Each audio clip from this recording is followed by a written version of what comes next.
I think it's kind of neat that the diagonals of opposite vertices of the MacBeath N=4, those two diagonals meet at the other focus of the caustic dynamically.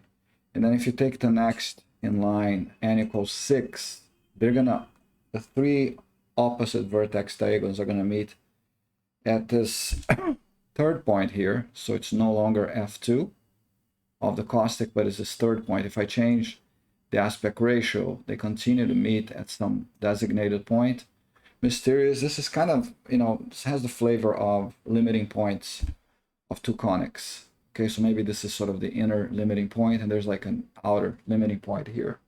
And then if I extend this to N=8, now I have 4 opposite vertex diagonals that also meet at some point that could also be the limiting point. I can go to 10 and I get the same phenomenon, although the numerics gets a little unstable for 10, but you can see here that there is a, the two foci are over here, and you get this congruence. Now for N=4, the congruence is exactly on that other focus, uniquely for N=4.